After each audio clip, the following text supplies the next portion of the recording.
우리 사회 정치 현안을 속속들이 실시간으로 들여다보는 정치 토크 시간입니다.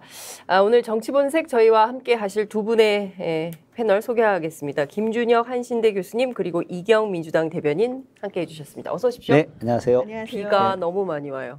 네, 밖에 비가 너무 많이 와요. 네. 특히 지금 혹시라도 산에 계시거나 또 강에 계시는 분들은 정말 잘 대피하셔서 비 피해 없도록 예방을 하셔야 될 것 같습니다. 비가 많이 늘어나면 민생 문제도 더 심각해지는데 우리 윤석열 정부가 정말 잘해야 될 텐데 저희가 한번 오늘 심도 깊은 토론을 좀 해보도록 하겠습니다. 오늘 주제 소개 말씀 좀 드리겠는데요. 오늘도 김나연 아나운서가 준비하고 있습니다. 김나연 아나운서 나와주세요. 정치본색, 오늘의 주제는 바로 너무 이른 예측 식물 대통령입니다. 벌써부터 식물이라는 표현은 어울리지 않겠지만 윤석열 정부는 집권 초반부터 여러 논란을 낳고 있습니다. 평가하기 이른 시점인 것은 분명하지만 집권 준비가 되지 않았다는 해석도 나오고 있습니다. 대통령직에 대한 가벼운 접근을 하다 보니 주변에 있는 전문가들의 조언을 듣지 않는다는 건데요. 소통을 하겠다는 대통령의 의지가 다소 야박한 평가를 받는 걸까요? 그래서 첫 번째 주제, 불통 아닌 깡통 논란입니다. 첫 번째 주제 함께 하시죠. 네, 정말 오늘도 심각한 토론 주제가 아닐 수 없다 이런 말씀을 좀 드리고 싶은데요. 교수님, 임기 2달 만에 식물 대통령 논란이 나온 역사가 있습니까? 제가 들은 바에 의하면 네. 동서고금의 5,000년 역사를 막론하고 처음 있는 일이 아닌가. 네. 뭐 우리가 이제 처음 대통령 취임할 때 레임덕 현상이 아니라 취임덕 현상이 나올 수도 있다. 그때 뭐 나올 것이다 이렇게 이야기한 것이 아니라 나올 수도 있다라고 이야기했는데 오늘 아침에 그 여론조사 네. 보니까 이제 더 떨어졌어요. 예, 지지율이 32.5%까지 나왔더라고요. 네. 그래서 어제만 하더라도 약 한 37%까지 37에서 35%까지였는데 34.5. 예, 네. 근데 32.5%까지 떨어진 거 보고 네. 야, 이건 심각하구나. 다음 주에 정말 요즘 민생연구소장 안진걸 소장이 계속 20%대로 내려갈 거다 이렇게 이야기했는데 정말 20%대로 내려가지 않을까 하는데 이거는 단순하게 웃을 일이 아니라 우리 민족의 비극이다. 저는 그렇게 생각합니다.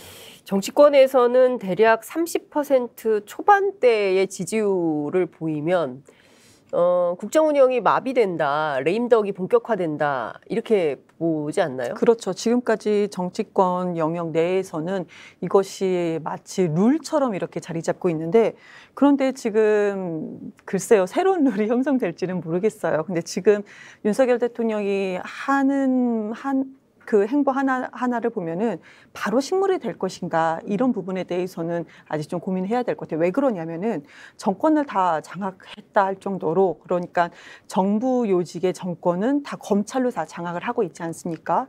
그래서 우리 국민들께서 어떻게 할 것인가 그리고 지금 야당보다는 여당이 어떤 스탠스 그리고 또 우리 많은 언론이 있지만 그중에서도 보수 언론이 어떤 스탠스를 취하느냐에 따라서 아마 앞으로의 행보는 지금까지 우리가 정치권을 바라볼 때 우리가 지금까지 그러니까 룰로 생각했던 것과 약간 다른 방향으로 가지 않을까 생각을 하는데요.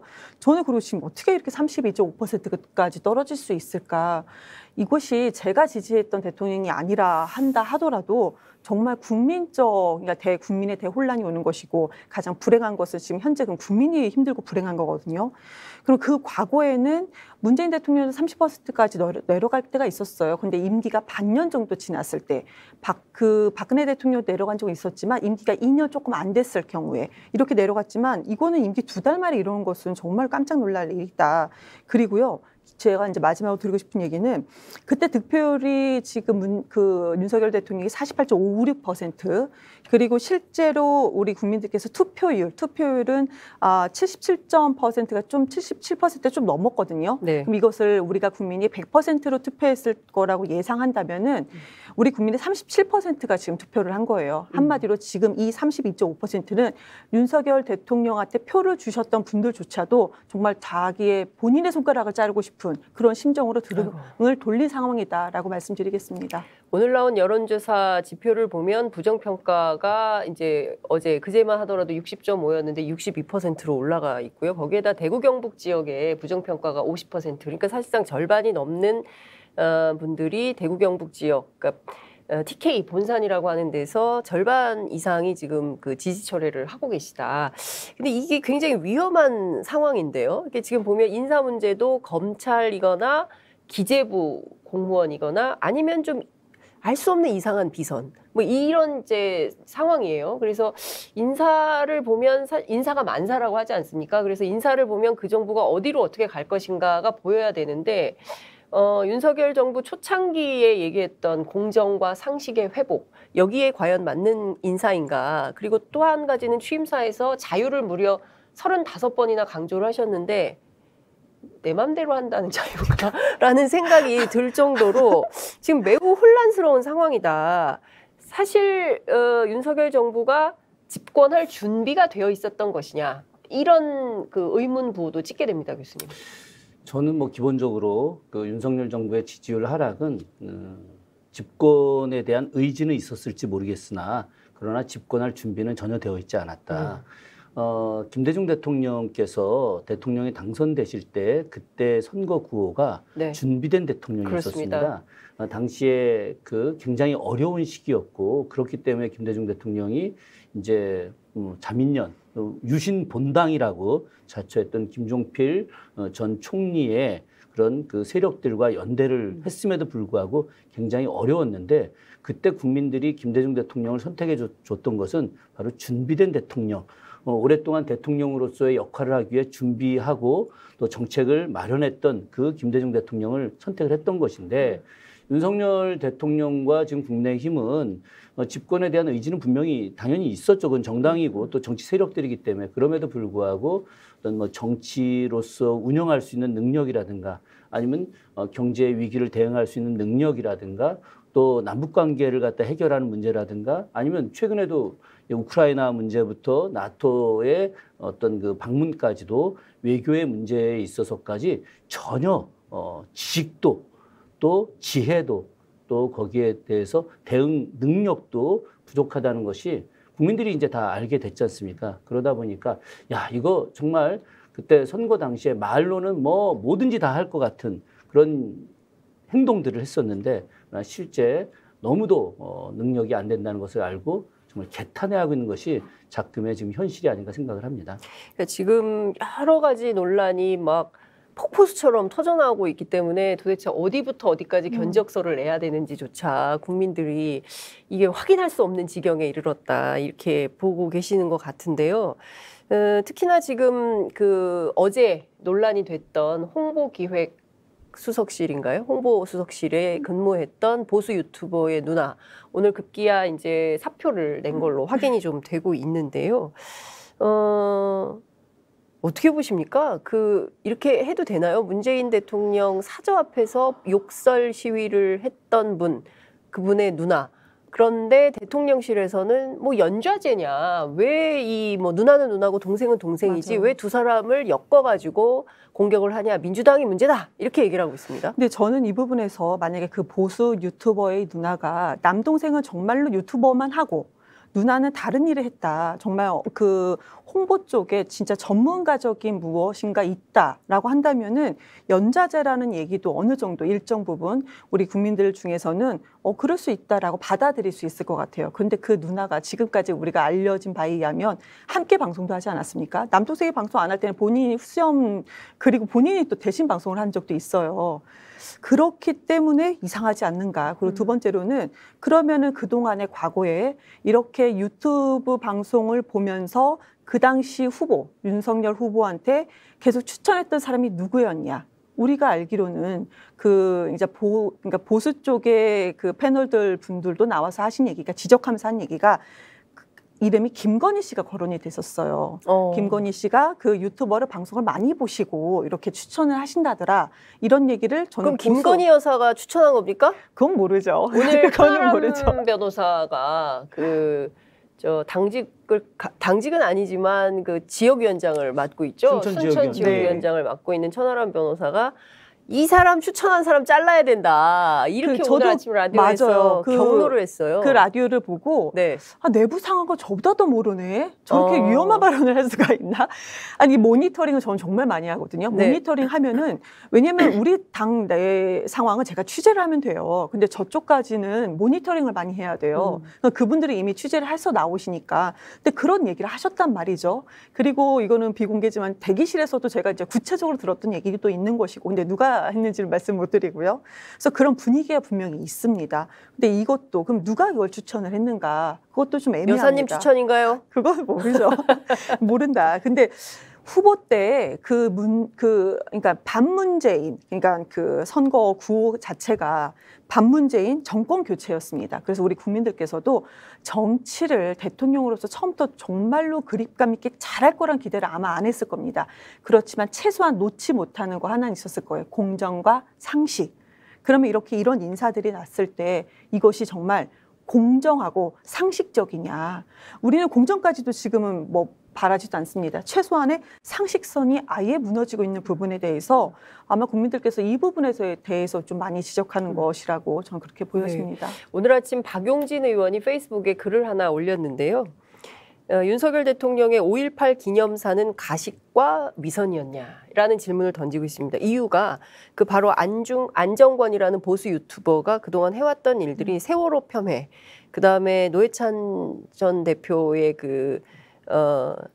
비하, 예, 뭐 잔치국수를 먹으면서 먹방을 했었고, 그다음에 5.18 폄훼 왜곡, 그리고 뭐 이런 것뿐만 아니라 뭐 수많은 욕설, 뭐 이런 내용들이 있고, 말씀하신 대로 그 오누이가 같이 방송을 하기도 하고, 경우에 따라서는 이제 누이께서 먼저 뭐 방송을 하기도 하고, 뭐 이런 상황이 벌어졌기 때문에 이거를 국민들이 도무지 이해하기가 어렵다, 이런 이제 비판이 좀 나오는 것 같아요. 그런데 교수님, 이런 정도의 심각한 상황이 되면 보수에도 책사가 있지 않습니까? 예전에도 많은 책사들이 사실은 선거가 끝나면 전략가가 딱 등장해가지고 인터뷰하면서 내가 이 사람을 이번에 이렇게 당선시켰어, 이런 얘기를 과거에 많이 했었어요.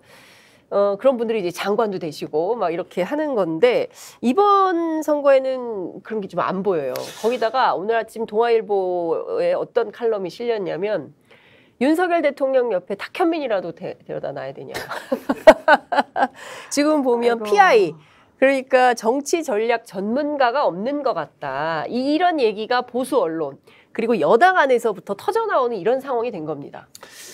그 보수의 대표적인 책사 하면은 뭐 떠오르는 인물 윤여준, 그렇습니다. 예, 거기다가 또 김종인, 네. 김종인 전 비대위원장 같은 경우는 뭐 책사이면서도 동시에 운영자일 수 있었죠. 그런데 얼마 전에 이제 그 박지원 전 국정원장이 모 라디오 방송에서 그런 이야기 했었죠. 조만간에 김종인 비대위원장도 이거 팽당해서 잘못됐다간 큰일 날 수 있다, 뭐 이런 이야기를 할 정도 상황이 된 거 아니겠습니까? 책사는 둘째치고 그 대통령을 만들어줬던 아주 영향력 있던 사람들마저도 어떤 그 구속의 위험을 받을 수 있는 이런 상황이 되는 건데, 사실은 이제 그 정권이라고 하는 것이 책사가 정말 필요한 상황 아니겠습니까? 제가 어제 그 윤여준 전 그 국회의원 이제 장문의 글을 좀 한번 읽어봤어요. 예전에 이제 모 언론사에서 인터뷰했던 글이었는데, 그분 정도면은 제가 봐서는 상당히 보수적인 상황 속에서 국가 운영을 제대로 할 수 있고 또 충정어린 마음이 있다고 좀 생각을 합니다. 그런 측면에서 그 윤여준 그 전 의원의 어떤 발언들과 현재 그 윤석열 정부가 하는 걸 보면은 전혀 맞지가 않아요. 기본적으로 이 보수 세력이 집권을 했을 때 가장 중요한 것은 그 바로 국방에 대한 안정 같은 것들이거든요.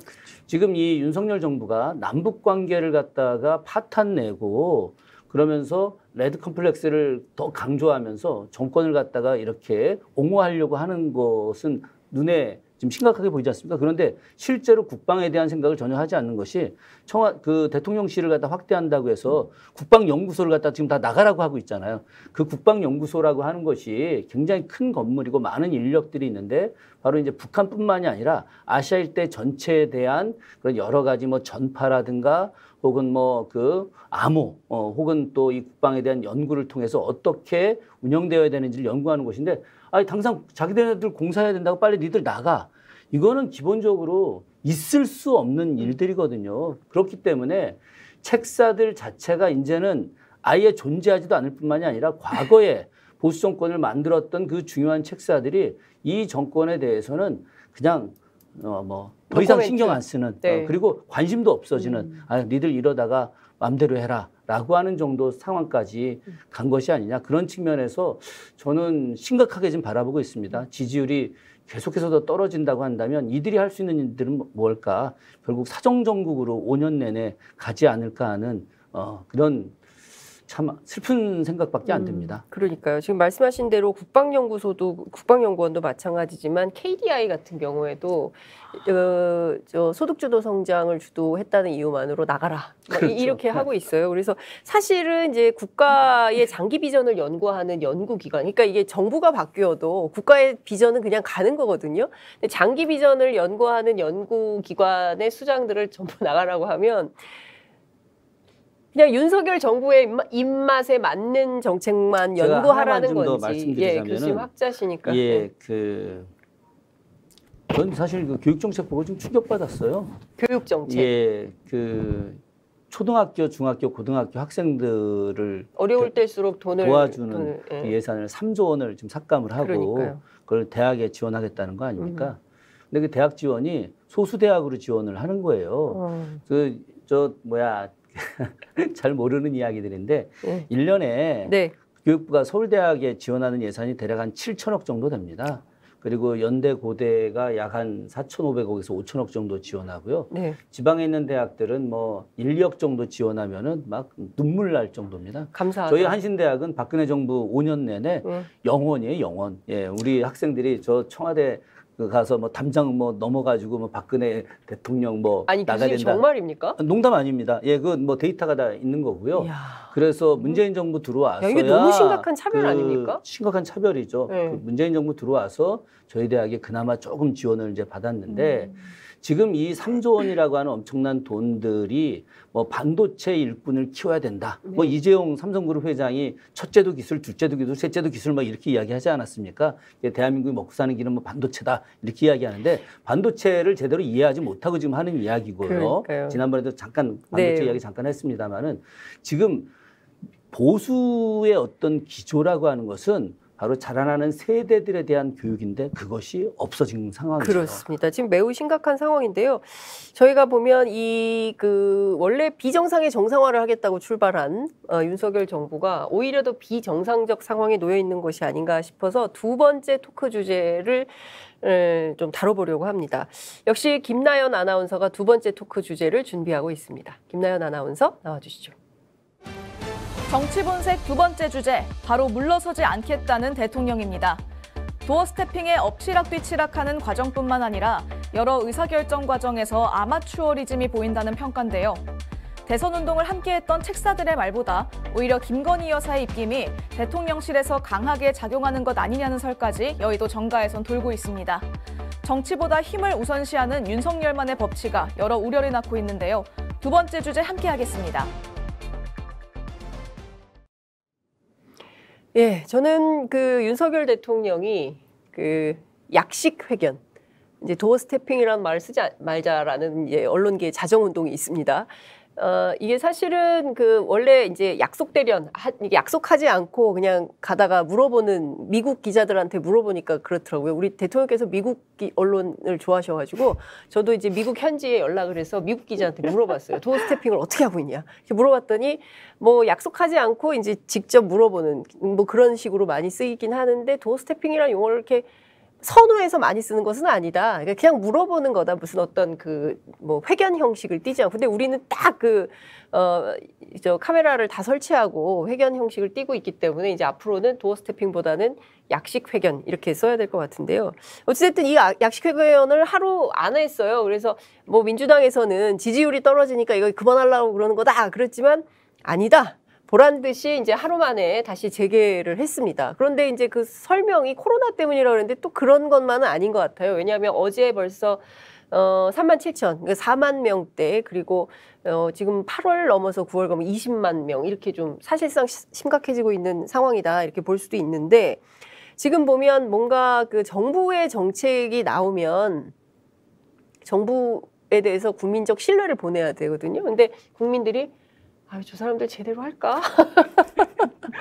아니, 뭐 또 잘못되는 거 아니야? 뭐 이러다가 뭐 큰일 나는 거 아니야? 라는 불안과 공포가 막 퍼지고 있는 거예요. 그래서 저는 사실은 정치가 국민적 불안을 잠재우고 아닙니다. 안심하셔도 좋습니다. 이제 1930년대 불황 때 로즈벨트가 노변 정담을 했던 것처럼 좀 따뜻하게 국민을 안심시키고 힘들지 않게 이 경제 위기를 좀 넘어가겠습니다. 라는 메시지가 나와야 되는데 오히려 화내고 전 정부하고 비교해서 우리가 못하는 게 뭐가 있습니까? 이러시니까 어머 우리 대통령 왜 저러시지? 뭐 이제 이렇게 국민들이 생각하는 거예요. 어떻게 보십니까? 민주당에서는? 민주당 전체에서 메시지는 그 말씀 주신 대로 그러다가 다시 이제 기자회견을 했죠. 그런데 그 기자회견 저 너무 웃겼습니다. 기자들과 대통령이 10m 떨어져 있어요. 8m, 7에서 8m라고 아니, 그런데 거의 네. 뭐 10m라고 하는 기자들도 많고 언론에서도 이제 7에서 10m인 것 같아요. 그런데 하는 얘기가 이제 마이크도 없어요. 대통령님 이러고 크게 잘 안 들려 질문 다시 이게 뭐 하는 건가. 그리고 질문 2개 했는데 너무 많다고. 그냥 그 영어 좋아하시니까 How are you 정도였어요. 정말 뭐가 없었어요. 그걸 왜 하나? 그리고 이걸 또 약식 회견이라는 또 우리 언론 착한 언론이 또 이렇게 좀 거창하게 포장해 준 것도 너무 착한 언론인데 뭐가 진짜 없었다. 그리고 마지막 질문이 내일 또 하실 건가요? 이게 질문이었는데 그냥 가셨거든요. 우리 국민들 이거 보려고 지금 투표했습니까? 아니잖아요. 근데 지금 이런 상황이 계속 벌어지고 있다. 우리 프랑스 철학자 들레즈가 이런 얘기 했었어요. 언젠가 세상은 영화가 될 것이다. 근데 우리가 요즘에 나오는 영화의 한 대사가 좀 있죠. 우리 그 모가디슈에서 그런 대사가 나오죠. 대통령 친인척 양아치까지 다 긁어모어 저걸 정부라고 했던 영화 그 장면이 있습니다. 이것이 많이 돌아다니고 있어요. 이걸 누가 기획하고 이걸 만들었을까요? 아닙니다. 우리 민심이 국민들께서 지금 우리 이 현실이 현실이냐? 너무 영화 같다 하면서 이런 것들이 지금 국민들의 마음에 있는 거거든요. 그러면 말씀 주신 것처럼 왜 국민들은 민심이 이렇게까지 대통령을 바라보는 민심이 이렇게까지 우리나라 지금 정부를 바라보는 민심이 왜 이렇게까지 추락을 했는가. 한두 가지가 아니거든요. 솔직히. 이런 기자회견, 별것도 아닌 이 기자회견 할 때 기자의 질문에 대통령이 삿대질한다든지 이런 부분 하나하나 이런 부분들 또 뒤에 더 많은 얘기를 하겠지만 그런 우리가 나중에 얘기할 모든 부분들이 복합적으로 우리 국민들이 이렇게 실망하고 있다라는 걸 좀 빨리 알았으면 좋겠습니다. 그런데 지금까지는 모르시는 것 같아요. 오늘 그리고 기자회견을 했는지 약식 회견을 했는지 아까 우리 교수님하고 제가 며칠 있다 또 시작을 했어요. 검색해봤는데 네. 안 나오더라고요. 왜냐하면 네. 어제 뭐 내일 또 하실 겁니까? 그러니까 뭐 며칠 있다 또 상황 봐서 또 칩시다 이렇게 했으니까 뭐 코로나 상황 때문인 것인지는 알 수 없으나 뭐 상황에 따라서 이따금씩 왔다 갔다 할 것 같다. 어제 페이스북에 네. 진짜 재밌는 글들이 올라왔었어요. 윤석열 대통령 천공 스승한테 대항하는 거냐. 천공 스승님께서 저희 여기 이 자리에서 얘기하지 않았습니까, 예, 교수님? 천공 스승께서 그저께 그 네. 방송에서 네. 아니 그저께인가 하여튼 제가 영상 봤는데 또 스태핑 그 기자회견은 일주일에 한 번 해라. 국민들이 짜증낸다 그러니까 이제. 일주일에 한 번 해라. 그리고 그게 마드리드 가기 전이에요. 예, 일주일에 한 번 해라. 그리고 영부인 이제 더 역할 크게 해라. 그러면 이제 영부인이 외교를 하게 되면 자연스럽게 영부인을 따라서 대통령이 오게 되고 그럼 대통령들끼리 만나게 되고 영부인이 역할이 중요하다. 그러니까요. 이제 이런 얘기했는데 어제 근데 그래가지고 이제 도스태핑이라고 하는 약식 기자회견이 이제 뭐 이렇게 바로 이제 당분간 안 하겠다. 그리고 앞으로 뭐 일주일에 한 번 하든 뭐 2주에 한 번 하든 하겠다. 그래서 다들 이거 천공스승 말을 또 듣는구나. 이제 이렇게 이야기를 했는데 지금 그 갑자기 윤석열 김건희 부부의 멘토로 알려져 있죠. 멘토죠, 멘토. 뭐든지 다 그렇게 이야기하니까 그랬는데 그 다음 날 갑자기 다시 하니까 야 이거 윤석열 이 양반이 윤석열 대통령께서 천공스승에 대해서 이제는 대항하고 독자 노선을 가려고 하는 거 아니냐. 이러면서 이제 막 정말 많은 그 페북의 글들이 올라오고 제가 이제 사실 좀 그 포복절도 하면서도 불구하고 야, 이거 참 나라가 이렇게 대통령이 비아냥의 대상이 되어가다니 그것도 2달 만에. 그래서 참 안타깝다는 생각이 정말 많이 들었죠. 그러니까 지금 말씀 주신 대로 이제 사무실을 2층, 5층 뭐 같이 쓰신다는 얘기를 하고 집무실을 같이 쓴 적이 있었냐?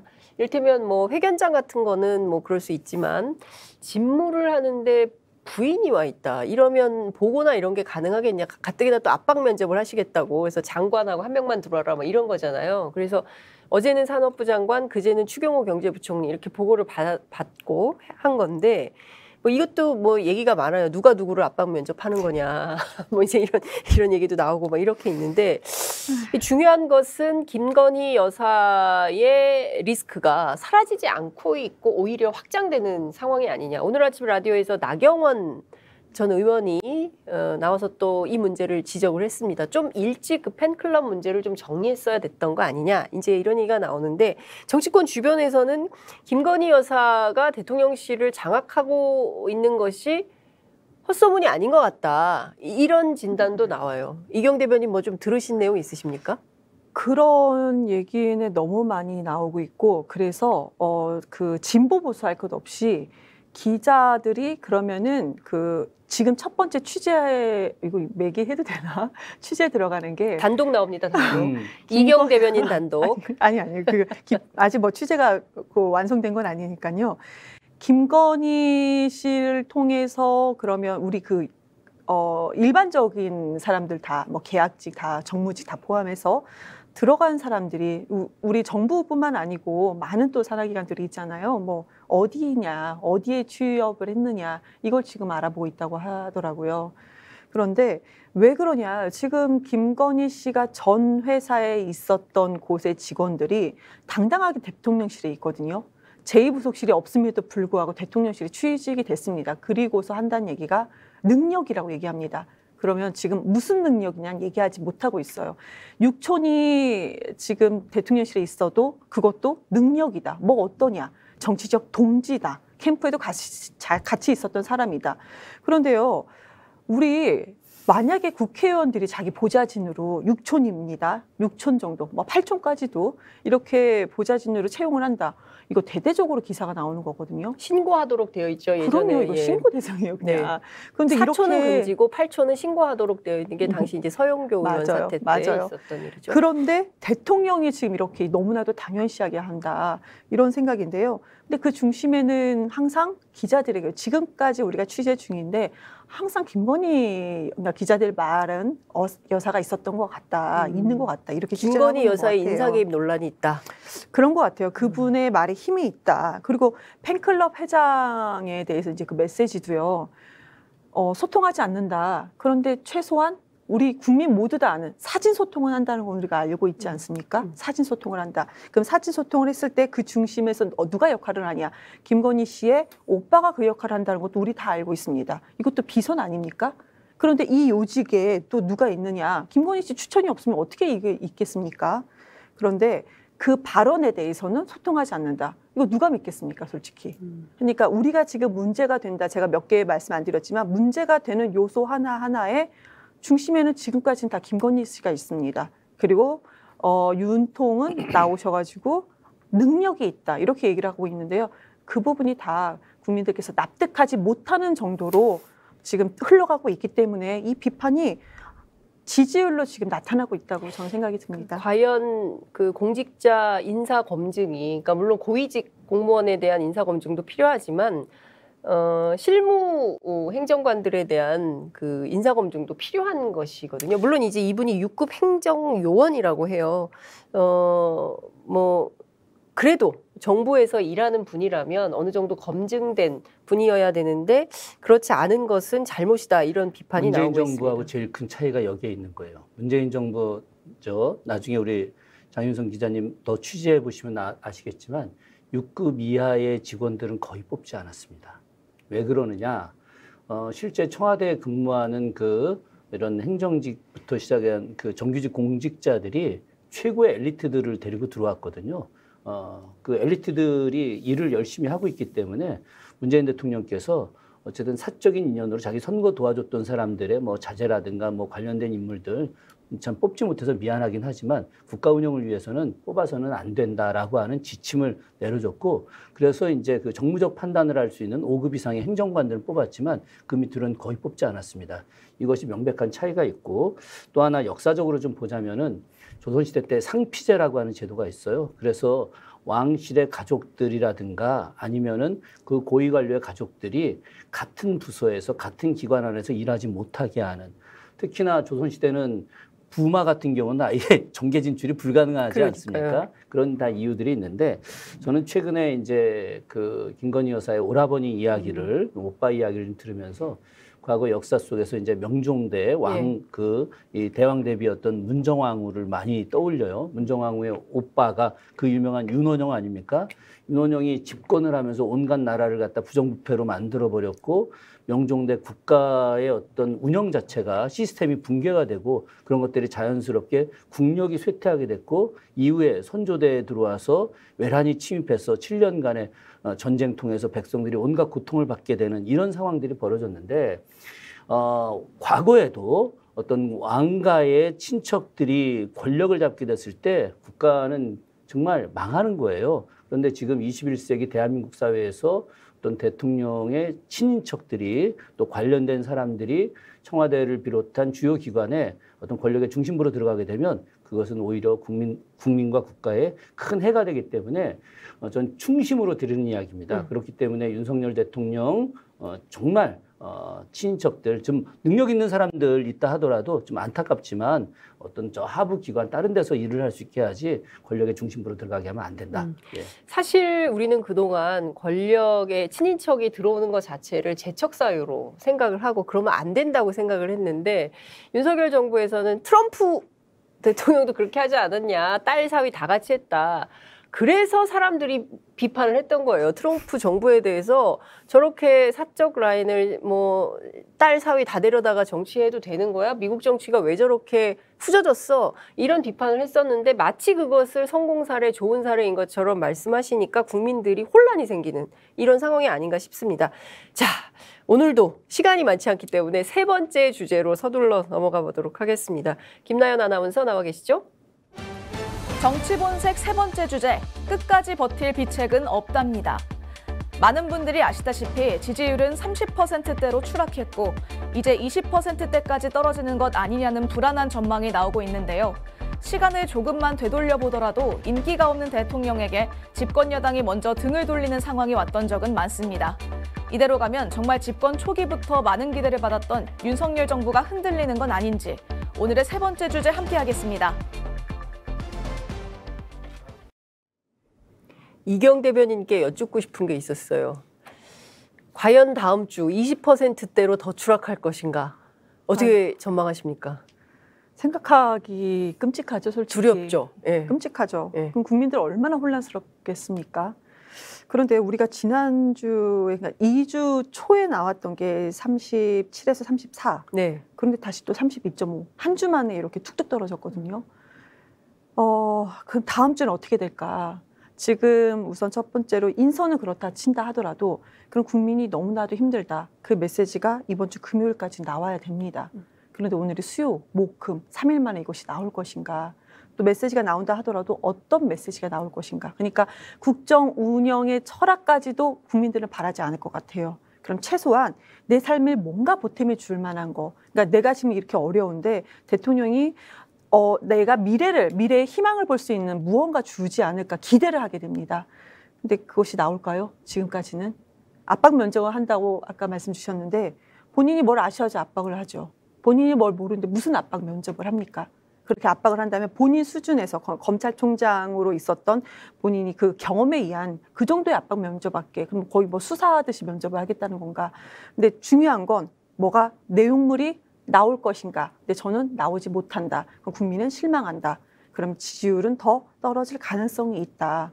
그럼 가장 불행한 건 또 국민이다. 좀 안타까운 그런 현실인 것 같습니다. 교수님 보시기에는 좀 반전의 모멘텀, 좀 좋은 일 말씀도 좀 해주세요. 아니, 좋은 일보다 제가 지금 사실 그 심각한 이야기 하나를 꼭 하고 좀 넘어가야 될 것 같은데. 네. 저는 뭐 대통령을 포함해서 여야 정치인들 모두가 저는 오늘쯤이면 그 일본에 대한 그 성명이 나와야 된다고 생각을 해요. 어제가 그 일본 참의원 선거에서 자민당이 압승을 거뒀고, 그래서 기시다 후미오 총리가 어제 분명하게 이야기했습니다. 헌법 구조를 갖다 개헌하겠다. 헌법 구조의 개헌은 바로 이제 자위대의 네. 공식적인 승인이고, 또 국가의 위협 사태가 생겼을 때 신속 대응을 하겠다라고 하는 것이고, 국방비를 1%에서 2% 이상으로 늘리겠다라고 하는 거예요. 이거는 그 일본이 다시 제국주의의 길로 가겠다. 실제로 그 평화를 지향하기 위해서 만들었던 그런 그 평화 헌법을 무력화하고 일본이 바로 아시아의 새로운 패권 국가로 국방을 강화한 그런 제국주의 국가로 다시 나가겠다라고 하는 부분들인데, 이런 부분들에 대해서 대통령실에서, 대통령이든 혹은 대통령실에서 단 한마디의 논평도 없다. 이것은 아시아 평화를 저해하는 일들인데, 근데 제가 오늘 이제 그 뉴스를 보면서 이것이 민주당은 논평이 나왔습니까? 안 나왔죠, 아직. 그렇기 때문에 이제 문제라고 하는 거예요. 이런 문제에 대해서 사실 상당히 많은 국민들이 다 알고 있거든요.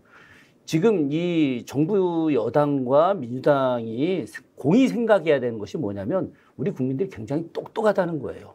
이 똑똑한 국민들에 대해서 생각하지 않고 자기네들의 어떤 정파투쟁, 계파투쟁으로 일관하게 되면 국가 운영이 제대로 이루어질 수 없거든요. 그렇기 때문에 하다못해 이런 문제 하나하나에 대한 제대로 된 대응 능력이 떨어지니까 자연스럽게 국민들이 정부에 대한 신뢰를 또 할 수가 없게 됐고, 계속해서 이상한 어떤 행동들, 또 관련된 잘못된 내용들, 이런 게 나오기 때문에 저는 지금 심각하게 좀 바라보고 있고요.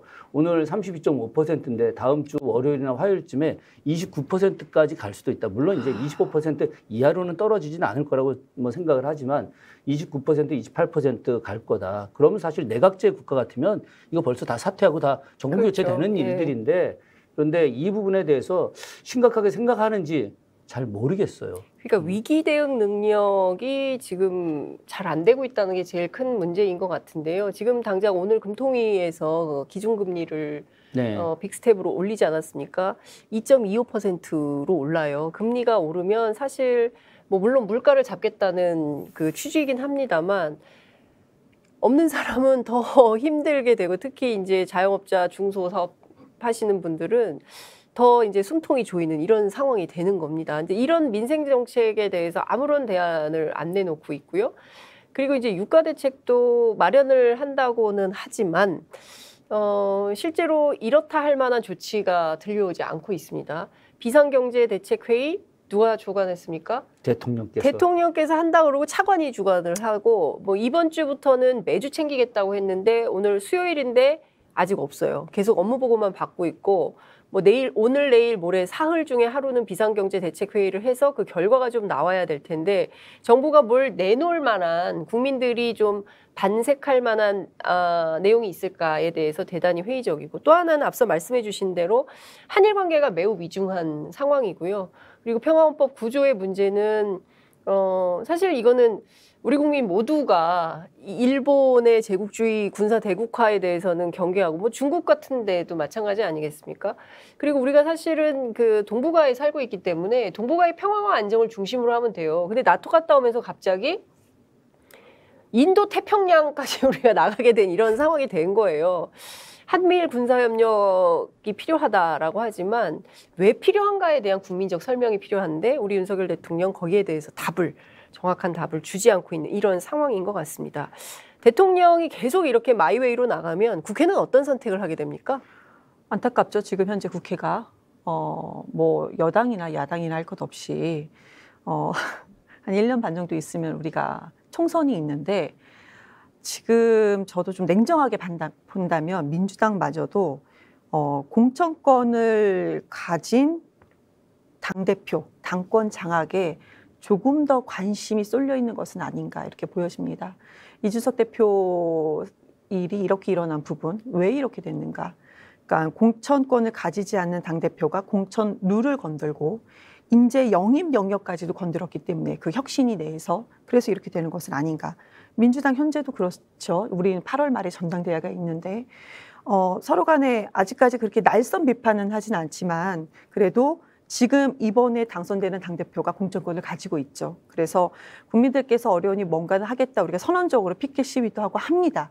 하긴 하지만 그것이 국민들한테까지 절박하게 전달이 되지는 못하고 있는 것 같아요. 그래서 여야 할 것 없이 지지율, 그러니까 당에 대한 지지율은 민주당도 이런 상황에서 많이 올라가야 되는데 상대적으로 그러지 못한 부분이 있는 것이고, 그러면 윤석열 대통령과 대통령실에서는 이 부분에 대해서 정말 민심을 제대로 파악하느냐, 저는 못한다고 생각합니다. 이렇게 지지율이 내려간 거에 대해서 대통령실에서 얘기했던 것이 3고를 얘기했습니다.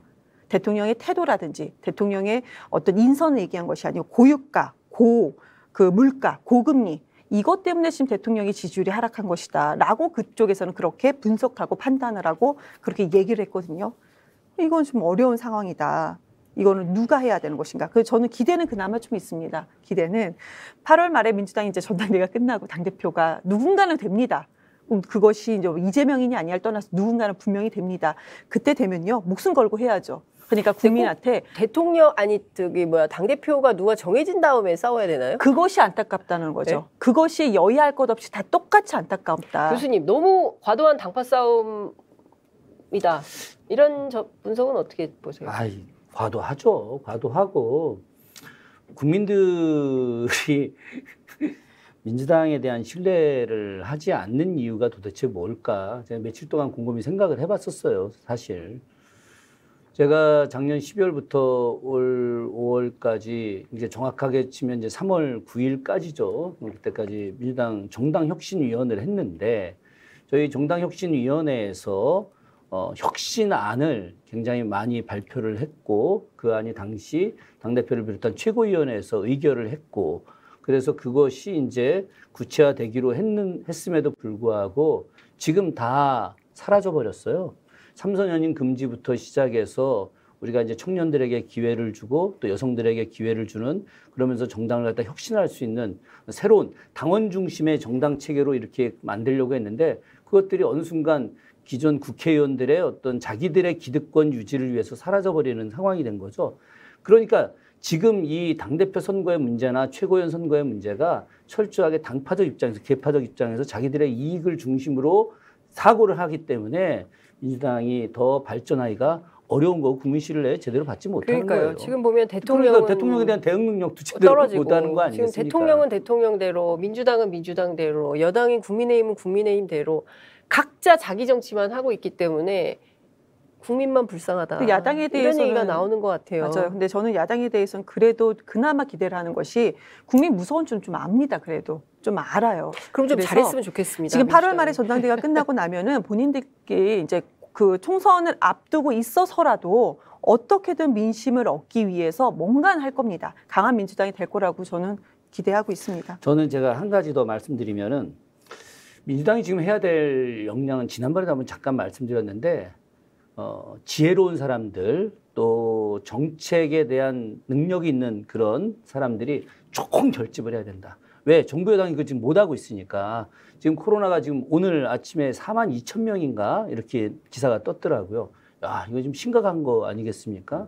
그러면 지금 윤석열 정부가 안철수 의원하고 같이 과학방역 엄청 이야기했는데, 도대체 뭔 과학방역을 하는 건지, 도대체 이 대응을 어떻게 하려고 하는 건지, K방역이 지금 완전히 사라질 위기에 처해 있는데, 이럴 때 그러면 민주당이 이런 방법으로다가 전문가들하고 같이 해서 대안을 제시하고 국민들의 공감을 얻는다면, 그럼 정부도 역시 그것을 수용할 수밖에 없는 상황까지 될 거 아니겠느냐. 그런 측면에서 위기에 되어 있는 이 국가를 우린 야당이니까 이런 것이 아니라 지금까지 계속 여당이었었잖아요. 그렇기 때문에 그런 능력들을 계속해서 보여주면 그러면 국민들이 지지할 거 아니겠습니까? 책임감을 가지고 이 고물가, 그다음에 이제 주가는 떨어지고, 그리고 또 도로 코로나 시대가 열리게 되면 국민적 불안과 뭐 이런 우려는 막 계속 커질 수밖에 없는 상황이 된다고 보는데요.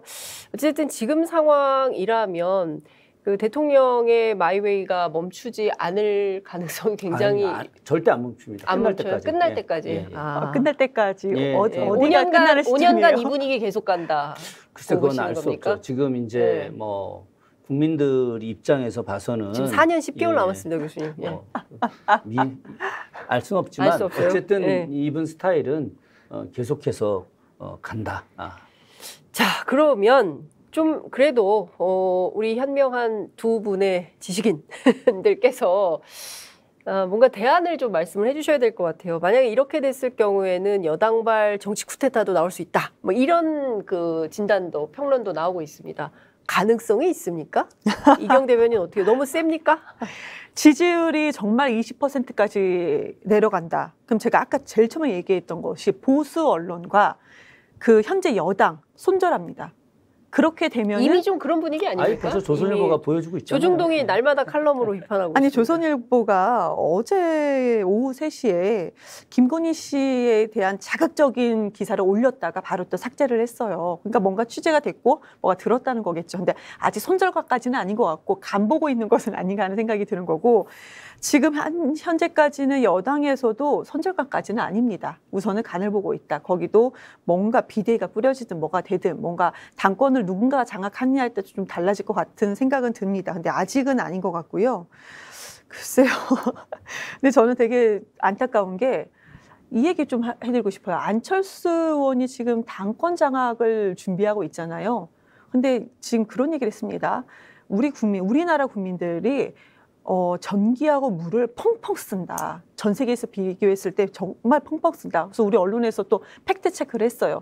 전기는 가정용, 우리 산업용은 좀 많이 쓰는 거 맞습니다. 근데 우리 국민들이 어렵다는 것은 가정용이잖아요. 가정용은 OECD 38개 중에 우리나라가 25위입니다. 가정용 그만큼 조금 써요. 왜 조금 쓰냐? 이건 뻔하다. 전기요금이 비싸고 거기에 누지세까지 비싸니까 가정용은 이 정도밖에 안 쓰는 거거든요. 팩트 틀렸습니다. 그리고 에어컨 하나 틀고 한 방에 다 같이 모여서 자요. 에어컨 저희 거실에 들고요. 방문 닫아놓고 자요. 그러니까요. 그리고 예. 다들 우리 그렇게 절약이 우리는 몸에 익었어요. 수도도 예, 주요 배우길 그렇게 선진국 배워서. 19개국 중에서 그 19개국 평균보다 낮습니다. 그런데 이것이 팩트가 전혀 틀려요. 이러면서 국민만 지금 쥐어짜서 뭔가 그 재정 건전성을 얘기하면서 국민을 쥐어짜고 있거든요. 그런데 당권 도전하는 사람의 입에서 이렇게 나왔습니다. 이렇게 간다면은 글쎄요. 국민들이 진짜 손절각을 할 것 같은 느낌이 듭니다. 이미 국민들은 손절각으로 돌아섰다. 이렇게 봐야 될까요? 뭐 아직까지는 그래도 윤석열 대통령을 뽑은 사람들이 있기 때문에 그것까지는 아닌데 그런데 조만간 1년이 지나고 나면은 아마 아까 말씀하셨던 그 여당 내 친위 쿠데타가 발생할 가능성도 높다. 저는 그렇게 봅니다. 네, 오늘 1시간 남짓 정치 분석을 통해서 윤석열 정부 상황을 좀 진단해보고 대한민국의 정치 미래 그리고 정치 발전에 대해서 함께 논의해봤습니다. 좀 비도 많이 오고 해서 좀 답답한 이슈보다는 좀 이렇게 습기찬 이슈보다는 좀 상큼하고 가벼운 그리고 좀 국민들께서 함께 즐거워할 만한 그런 토크 주제를 가지고 와야 되는데 늘 이렇게 무거운 주제를 가지고 와서 좀 저 자신 굉장히 송구하다는 말씀을 자꾸 드리게 됩니다. 그럼에도 어떻게 하겠습니까? 또 이 험난한 길 국민들이 또 어깨 걸고 함께 연대해서 지혜를 모아서 풀어가야 되지 않겠습니까? 국민만 해답을 갖고 계시다 이런 말씀을 좀 드리고 싶습니다. 오늘 말씀은 여기까지 듣겠습니다. 두 분 함께해 주셔서 고맙습니다. 네, 감사합니다. 고맙습니다. 감사합니다. 예.